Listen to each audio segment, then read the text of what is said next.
ধরেন ধরেন এনসিপির নেতারা একজন উপদেষ্টার বাসা থেকে একটা পোষা প্রাণী নিয়ে জব করে খেয়ে ফেলতেছেন এবং বলতেছেন এটা তাকে জানানোর জন্য আমরা এটা করছি। এনসিপির নেতারা আপনাকে ধরেন রাস্তার কার্পেট তুলে ফেলতেছেন, বলতেছেন যে এটা আমরা বোঝানোর জন্য করতেছি। ধরেন এনসিপির নেতারা কোনো একটা স্কুলে ঢুকে, যখন এনসিপি হয় নাই তখন এটা আরও বেশি হয়েছে, প্রথম দিকে আরও বেশি হয়েছে, কোনো একটা কলেজে ঢুকে তার শিক্ষকের বাদে দিতে বলতেছেন। ধরেন এনসিপির নেতারা কোনো একটা জায়গা থেকে চিফ জুডিশিয়াল ম্যাজিস্ট্রেট চেঞ্জ করে দিচ্ছেন, বলতেছেন যে এটা তারা আওয়ামী লীগের নেতাদের জামিন দিয়ে দিচ্ছে, সেজন্য আমাদের বদলায় দিতে হবে। ধরেন এনসিপির নেতারা প্রকাশ্যে প্রতিবাদ করতেছেন কারণ বিএনপি কোনো একটা জায়গায় চাঁদাবাজি করতেছে, বিএনপি চাঁদাবাজি করতেছে এটা আমি অস্বীকার করতেছি না, কিন্তু এনসিপি নেতারা সেখানে একটা যদি সুযোগ থাকে তারা যাচ্ছেন, যায় তারপরে তাদেরকে এটাতে বাধা দিচ্ছেন এবং সেটা আবার টেলিভিশনে দেখাচ্ছেন, ক্যামেরা বন্দী করতেছেন।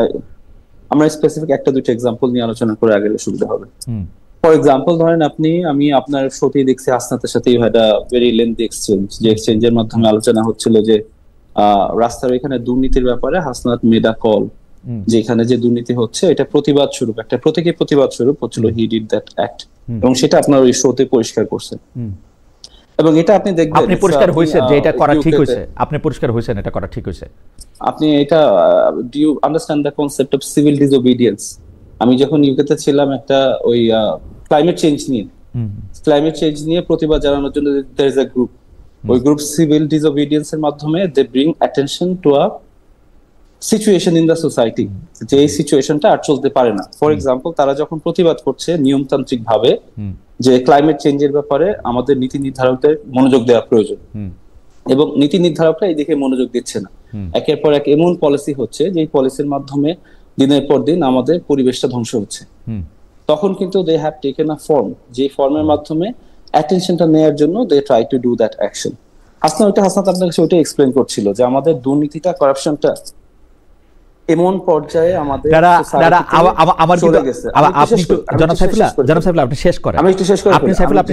সিভিল ডিসঅবিডিয়েন্সের একটা কথা বলছেন, তো আপনি মনে করেন যে মানে আমার প্রশ্ন সরল, আপনারা বিপ্লব করছেন, বিপ্লব করবেন, বিপ্লব দিয়ে আপনারা বাংলাদেশটাকে ঠিক মতো করতে চাইছেন, আমার প্রশ্ন সরল, আপনি কি মনে করেন যে এটা ঠিক ছিল?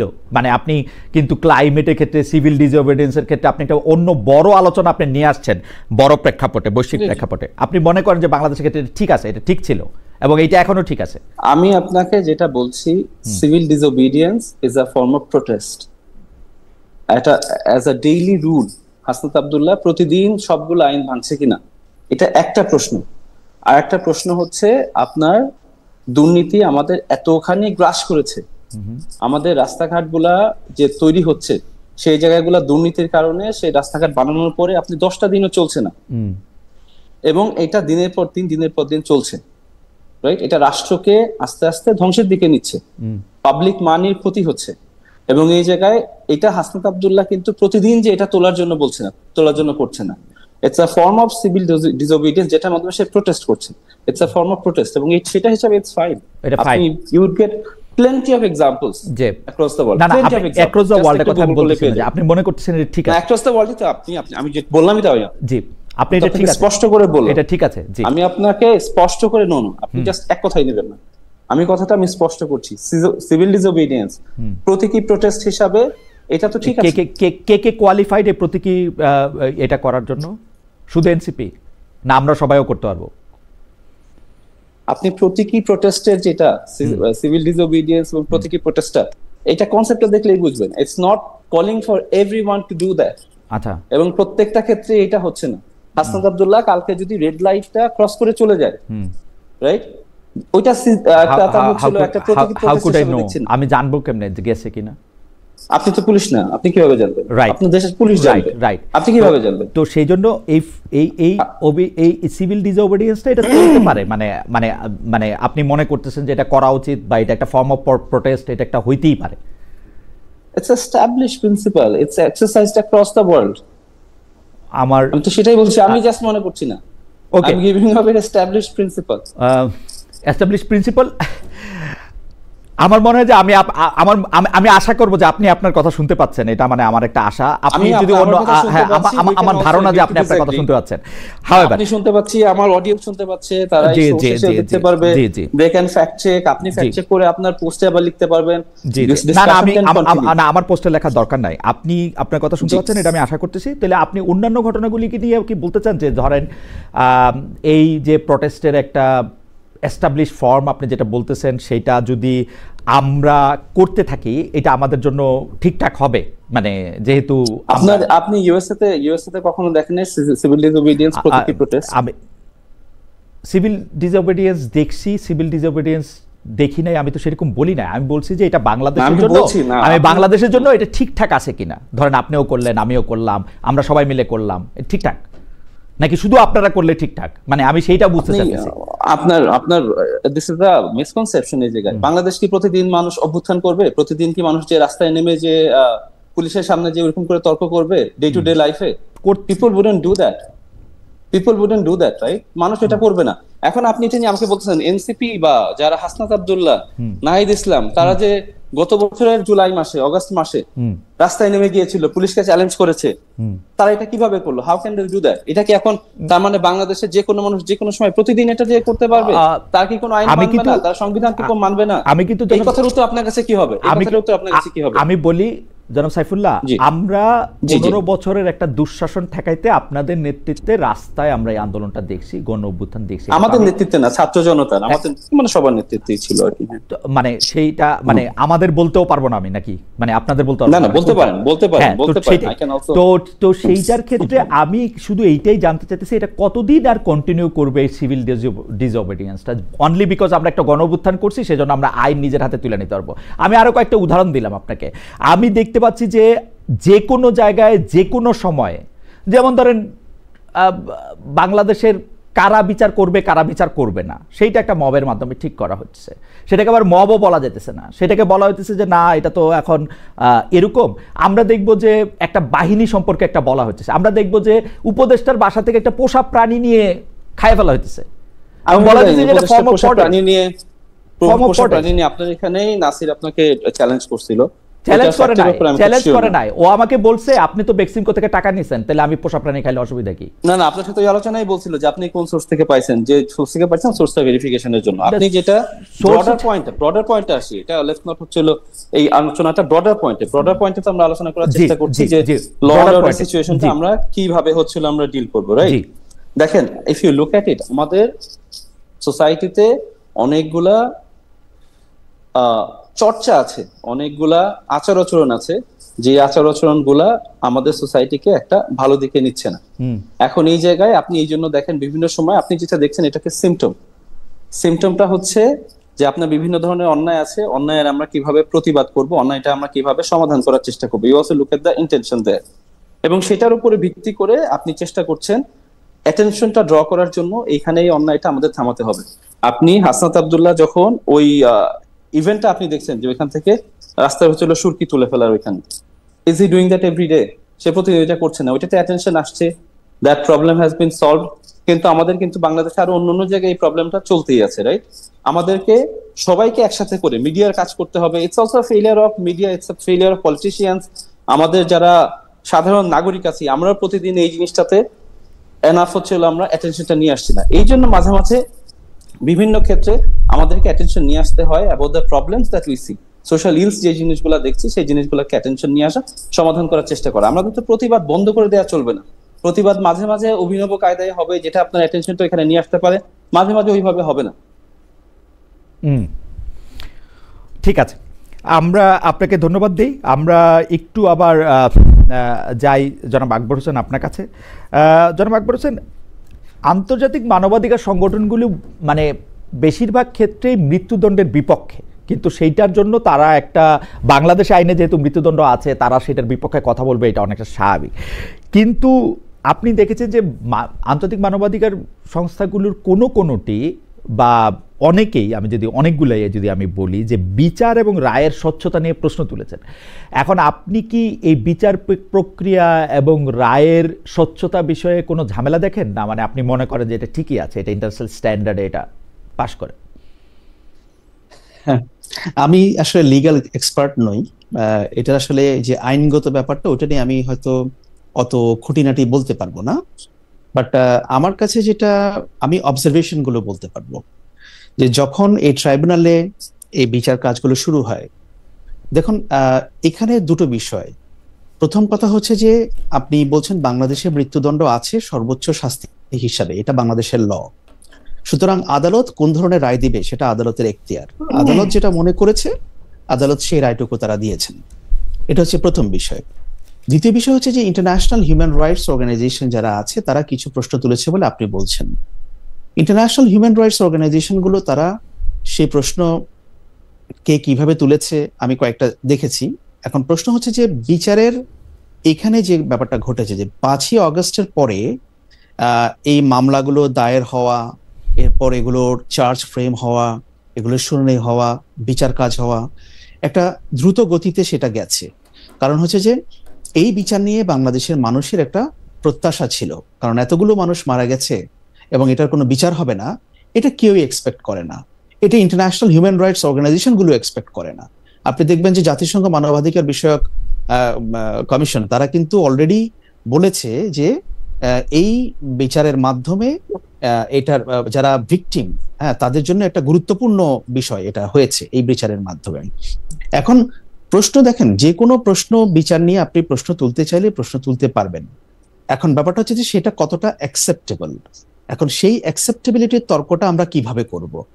যেমন আমরা যদি মানবতা বিরোধী অপরাধের যে বিচারগুলো দেখি ইন্টারন্যাশনাল স্ট্যান্ডার্ডে, যেগুলো দ্য হেগে অনুষ্ঠিত হয়, বা অনেক সময় দেখুন রুয়ান্ডায় স্পেশাল ট্রাইব্যুনাল হয়েছে, সিয়েরা লিওনের ক্ষেত্রে হয়েছে, বিভিন্ন জায়গায় হয়েছে এগুলো, কিন্তু সেগুলো কিভাবে পরিচালিত হয়েছে? প্রফেসর ইউনূসের সরকার, এই ইন্টারিম গভর্নমেন্ট, তারা কিন্তু এই বিচার প্রক্রিয়াটাকে ওপেন করে দিয়েছে।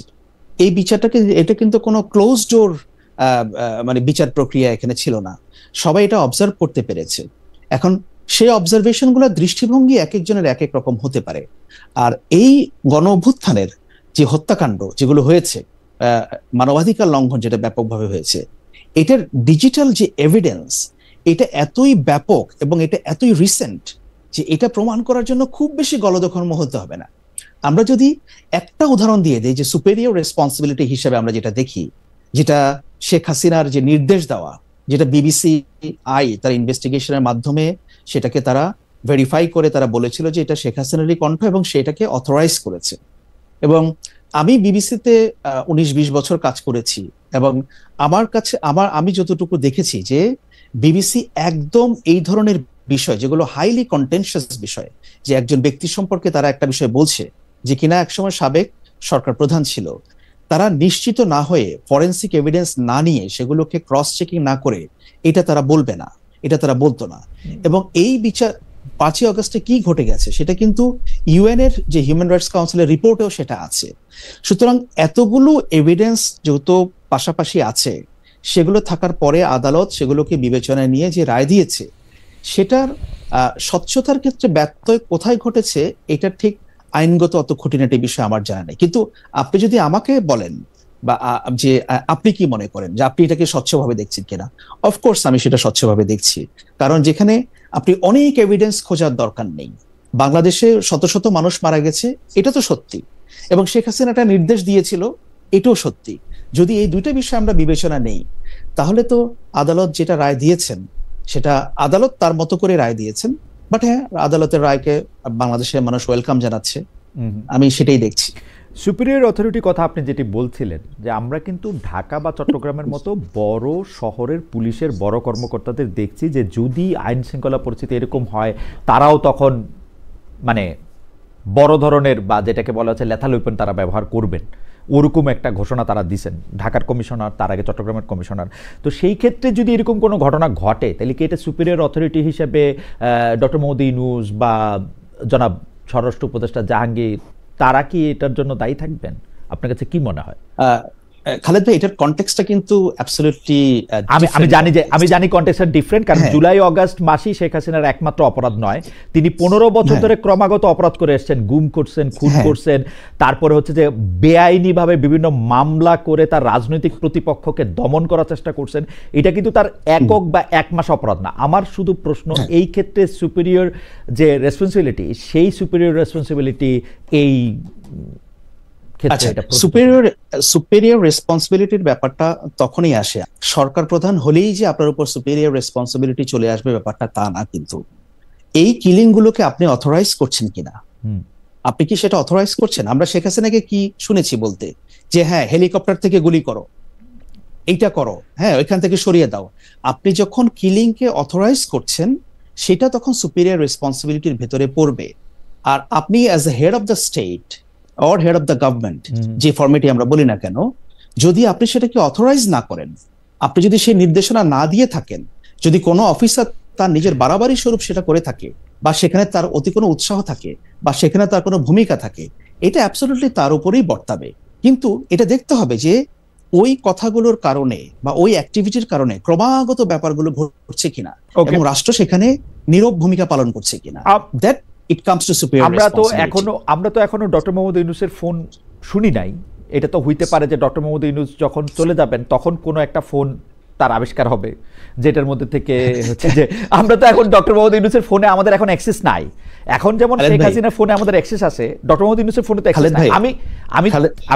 আমি শুধু আমার কেসটা আপনার কাছে রাখার জন্যই করতেছি, যে আপনি যে বললেন এন্ডোর্স করতেছি আমরা জানবো না। হ্যাঁ আমি বলি খালেদ ভাই, এখানে দুটো বিষয়, একটা হচ্ছে কি হইলে কি হইতে পারতো, এটা হচ্ছে একটা বিষয়, আমরা সেদিকে না যাই। ওকে। আর দ্বিতীয় কথা হচ্ছে যে আমরা যখন পলিটিক্যাল অ্যানালিসিস করি সেখানে কিন্তু কিছু অ্যানেকডোটাল এভিডেন্স কে আমরা বিবেচনায় নেই। আপনি হয়তো এটা সরাসরি এভিডেন্স না, বা আইনের ক্ষেত্রেও কিন্তু এটা হয়, খালেদ সাইফুল্লাহ আরো ভালো ব্যাখ্যা করতে পারবেন, কিছু অ্যানেকডোটাল এভিডেন্স বলা হয় যে আপনি ডট গুলোকে কানেক্ট করবেন, যে আপনি এই কাজ করেছেন, এই কাজ করেছেন, এই কাজ করেছেন, সো এই তিনটা কাজের কারণে আপনার এই কাজটা হয়েছে। সরাসরি আপনি ওই কাজটা করেননি, আপনি ওই তিনটা কাজ চারপাশে করেছেন বলে আপনার 4 নম্বর কাজটা ঘটেছে। সো আমরা যদি সেই অ্যানেকডোটাল এভিডেন্স গুলো দেখি, তাহলে কি এখনো পর্যন্ত ফোন কলস লিক হোক বা না হোক, আপনি বলছেন যে কি হইলে কি হইতে পারিত, সেটাকে আমরা বিবেচনা না দিয়ে অ্যানেকডোটাল এভিডেন্স কি সে কথা বলে? ওকে, আপনি অ্যানেকডোটাল এভিডেন্সের কথা আপনি বলতেছেন। আমি আরেকটু বেশি করে বলতে চাই যে মানে 15 বছর ধরে শেখ হাসিনা যখন ক্ষমতায় ছিলেন তিনি নানা ধরনের নানা ফরম্যাটে এমন অনেক কিছু করছেন, যেটা সংবিধানে ভায়োলেশন করছেন, যেটা মানবাধিকারে ভায়োলেশন করছেন, সেটা অনেক কিছুর ভায়োলেশন করছেন। কিন্তু আমার কথা ছিল যে এই বিচারের রায়টা, বিচার প্রক্রিয়াটা স্বচ্ছ হয়েছে কিনা আপনি মনে করতেছেন সেটা স্বচ্ছ হয়েছে। আপনি বিবিসির কথা বলতেছিলেন যে বিবিসি আসলে এগুলি ব্যাপারে খুবই সাবধান থাকে। আমরা জানি যে বিবিসির এই ব্যাপারে খ্যাতি রয়েছে, কিন্তু বিবিসি আবার ভুলও করে। আপনি জানেন যে ডোনাল্ড ট্রাম্পের ব্যাপারে যে তারা ভুল করছিল, তারা এত বছর পরে আইসাও তারা এটার ব্যাপারে তারা, আপনি জানেন যে তারা আসলে প্রত্যেক করছেন, অনেক কিছু করছেন। হাওয়েভার আমি প্রশ্নগুলি করে রাখলাম আর কি। আমি একটু আবার জনাব খালেদ সাইফুল্লাহ আপনার কাছে আসি। জনাব খালেদ সাইফুল্লাহ, মানে মুশকিল হচ্ছে যে আপনারা তো অনেক বেশি জনপ্রিয়, মানে এটা মুশকিল, এটা আনন্দেরই খবর। মানে আপনাদেরকে কোনো প্রশ্ন করলে এটা হচ্ছে যে খুবই অনলাইনে খুবই গালাগালির বন্যায় ভেসে যেতে হয় আর কি। কিন্তু সেটা হলো যে আমি আবারও আপনাদের বলি যে মানে আমি আমার কোনো পার্সোনাল এজেন্ডা নাই, কিন্তু যেটা আমি বুঝতে চাই সেটা আমাকে একটু যদি বলবেন যে এনসিপির যে রাজনীতি, সেই রাজনীতির মূল সুরটা কি আমাদের কাছে এখন পরিষ্কার কিনা। যেমন কয়েকদিন আগে আমরা শুনতে পাইলাম যে এনসিপি আসলে বিএনপির সাথে একটা জোট করার একটা চেষ্টা করতেছে, এবং সেটা কে বলল? এনসিপির ভিতরে লোক, আপনাদের খুব কাছাকাছির লোক, যারে মানে যে ছাত্র বৈষম্য বিরোধী ছাত্র আন্দোলনে আপনাদের খুব প্রথম সারিতে ছিল জনাব আব্দুল কাদের। আমরা রিফাত রশিদকে শুনলাম যে সেটা বলতে। আপনিও কিছুক্ষণ আগে বললেন যে আপনি কোট করতে। রিফাত রশিদ সাহেব কিন্তু ওই এর আগেও আরেকটা কথা বলছেন, যেটার হচ্ছে উপদেষ্টার পোষা প্রাণী নিয়ে যে কথা আমি বলতেছিলাম। যাই হোক, আমি বলতে চাই যে এনসিপির এই অবস্থানটা আমরা শুনতেই এখন আবার শুনতেছি যে এনসিপির সাথে জামায়াতে ইসলামের একটা প্যাক্ট হইতে পারে, এবং সেই ব্যাপারেও একটা ভালো চেষ্টা করা হইতেছে। আপনাকে একটু বলবেন যে আসলে মানে প্যাক্ট যার সঙ্গেই হোক, কিছু কিছু বিষয়ে আপনাদের অবস্থানটাকে একটু পরিষ্কার করবেন, যেটা হচ্ছে আপনারা কি ধরনের সরকার করবেন, এই নারীদের চলন বলন, পোশাক, পেশাগত জীবন নিয়ে জামায়াত, বিএনপি, খেলাফত মজলিস যেমন যার যার অবস্থান পরিষ্কার করতেছে, আপনারা এই ব্যাপারে পরিষ্কার বলবেন কিনা? ঢাকায় যে আহমদিয়া বিরোধী একটা বড় সমাবেশ হয়েছে, এসব নিয়ে আপনারা কিছু ভেবেছেন কিনা? এই ডক্টর ইউনূস সরকার যে প্রাথমিক বিদ্যালয়ে সঙ্গীত শিক্ষক নিয়োগ দিতে চাইছিল, সেটা বাতিলে আপনারা খুশি হয়েছেন কিনা? মানে এগুলির ব্যাপারে আপনারা একটু, ডক্টর ইউনূস সরকার যে আবার একটা বিদেশি প্রতিষ্ঠানকে বন্দর পরিচালনার দায়িত্ব দিতে চাচ্ছেন, এইগুলির ব্যাপারে আপনাদের অবস্থানটা কি আসলে, এটা যদি একটু বলতেন, মানে সার্বিকভাবে আপনাদের রাজনীতিটা একটু বোঝার জন্য যে আপনারা আসলে কোন দিকে আছেন। জনাব খালেদ সাইফুল্লাহ। খালেদ ভাই, আপনি প্রশ্ন এতগুলা একবারে দেন, এটা আমার হিউম্যানলি আমার পক্ষে পসিবল না সবগুলা করে। আমি আচ্ছা ঠিক আছে, আমি উদাহরণ না দিয়ে আমি আই গট এবার এই কথা বললে মনে হয় যে আমি মানে প্রশ্নটা মানে আপনি না না ইটস গুড ঠিক আছে, ইটস গুড। আমি এইগুলো বলছি, আমি একটু এই আমরা বললেন না অনেকে, আমি জাস্ট আগের ধরে খুব কুইকলি ড্রয়িং আ কনক্লুশন। আমাদেরকে অনেকে বলে যে বিকজ আমাদের মধ্যে অনেকে অনেক পপুলার, এই জন্য একটু বেশি রেসপন্সিবলি আচরণ করা লাগবে। I completely agree with that. এবং ওই জায়গা থেকেই আমি সিম্বলিক প্রোটেস্টের কথা বলছিলাম। অ্যাজ লং অ্যাজ আপনি সিম্বলিক প্রোটেস্ট করছেন, যেটার মাধ্যমে অন্যর ক্ষতি করছে না বা অন্যর হার্ম হওয়ার সম্ভাবনা কম, ইন্টেনশনটা ইজ রাইট, এই জিনিসগুলো সাধারণত লার্জলি কোর্ট থেকেও হচ্ছে ডেমোক্রেটিক প্রোটেস্টের মধ্যে ধরে। সেকেন্ড হচ্ছে ওই রায় নিয়ে আলোচনা করছিলেন, আমি জাস্ট একটু সময় নিব এটা নিয়ে আলোচনা করার জন্য। এবং এটা আপনার এনসিপি কেমন রাজনীতি করে বা আইডেন্টিটিটার ক্ষেত্রেও একটা টাচ করবে।